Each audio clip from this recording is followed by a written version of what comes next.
Hey everyone, I'm here with Shane Wenzel, president of Shane Home Group of Companies. Shane, how you doing?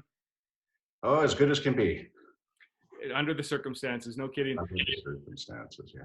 So Shane, just wanted to find out from you, just kind of what's going on in your world right now. Obviously, we're however many weeks into this, but what are you seeing within the company, within the industry, from your perspective?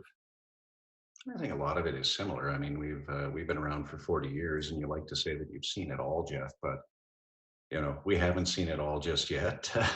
It's out there, and it's a challenge. It is definitely a challenge.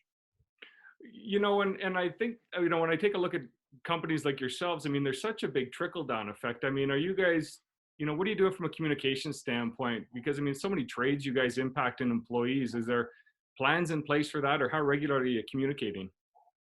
We try and communicate on a daily basis. I mean, there's certainly a lot of phone calls, a lot of Zoom conversations, even about where we see things going and how we're managing through it. So the communication is daily. I think that's probably half of my job right now. And is there much discussion amongst industry peers and kind of what the plans are, or is it just kind of go with the flow? I mean, nobody really has the answers here. No, and we do spend a tremendous amount of time talking, and we're very fortunate that we have a very strong industry organization through Build Calgary, and they communicate a couple of times a day, and we're just trying to do our best to to stay open in a realistic and safe kind of way.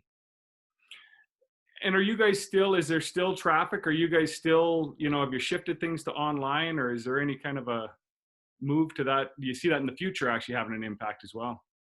Well, I mean, it's had an immediate impact.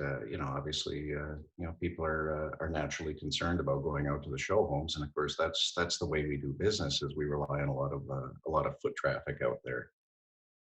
Yeah, so the traffic has dropped substantially, but we've managed to take our processes and put them online, and we've kind of had to learn to do this on the run like everybody else out there. And we are finding that there's some people who are doing a tremendous amount of shopping, but they're also making a purchase virtually.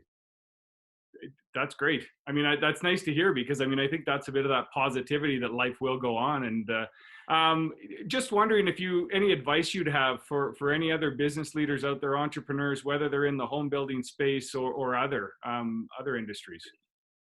Uh, well, you know what? Really, like you have to review your budgets line by line. You have to determine what's necessary and what's frivolous, and eliminate that frivolous for now. I guess for me, we've already started looking at it, saying, okay, this is not a year that we're going to make a profit.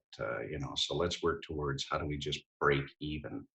And that's not something you ever think that you want to try and achieve in your career, but that is really the attitude moving forward is breaking even.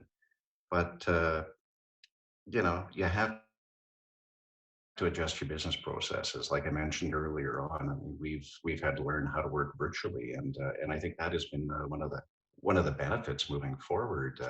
You wonder if you can do it, and you've actually found a way to do it because we've all been forced to. So when you can go back and show people it can be done, they tend to buy into it. But if I had any advice for businesses out there, I would say do those things. But more importantly, recognize that we've got to keep the economy going. So there are ways of doing it. I mean, I make a point of doing takeout, 2 or 3 times a week, just to keep those smaller businesses going. I think I bought probably about $300-400 in gift cards now.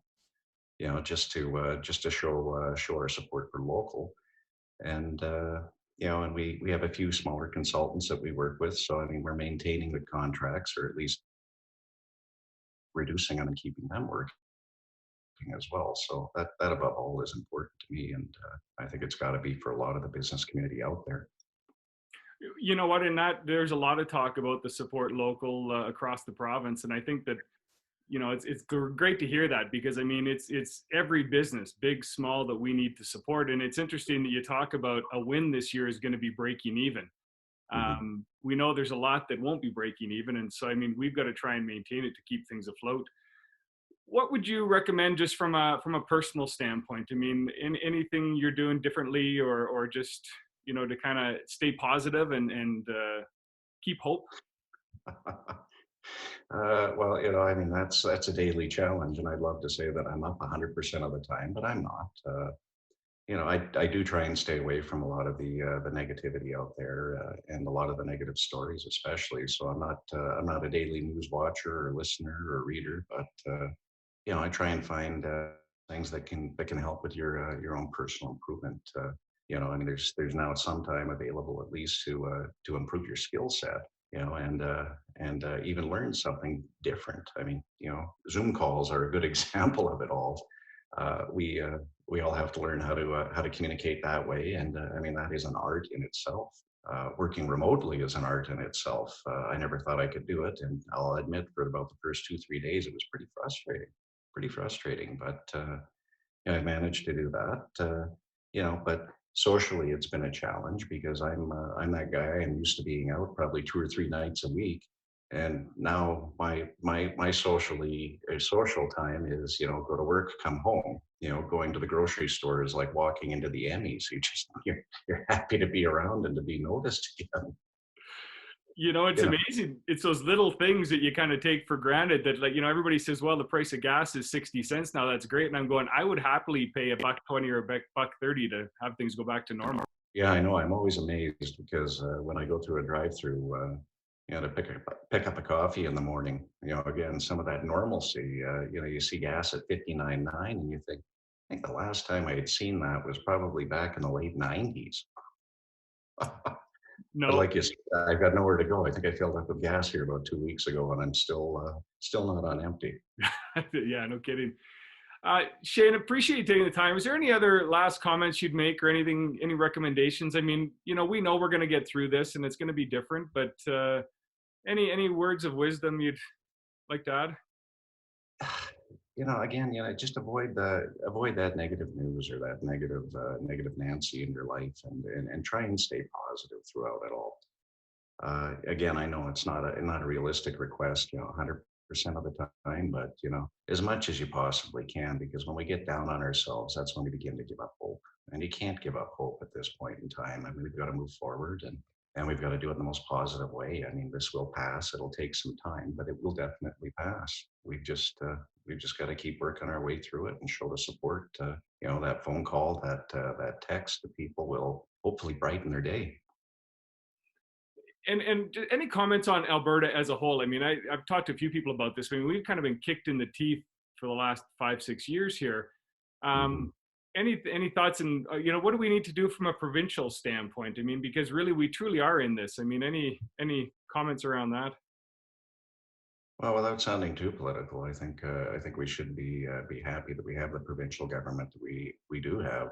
They were on the ball, and they were on the ball early, thankfully, and they're doing a tremendous amount of testing, which will help us get through this a lot quicker. But it's finding that point where you can reopen the economy, ever slowly, which I'm in agreement with. But we're going to have to find different ways of generating revenue, because oil's going to take a bit of a kicking for a while here. But it's a great opportunity, for incentives from the provincial government to open up even manufacturing and distribution, which I think is a great strong possibility for this province. Perfect, sir. Shane, really appreciate you taking the time. I know things are busy and kind of crazy, and so thanks for taking the time, and wish you the best in these tough times, and stay healthy, and hope to see you in person sometime soon. Oh, I got a lot of people that I'm going to go visit personally after this, Jeff. Good But stuff. thanks for the opportunity to talk, and keep it up. This is a great initiative and a positive one at that. Perfect. Appreciate the support. Thanks, Shane. You bet. Take care, bud. Bye now.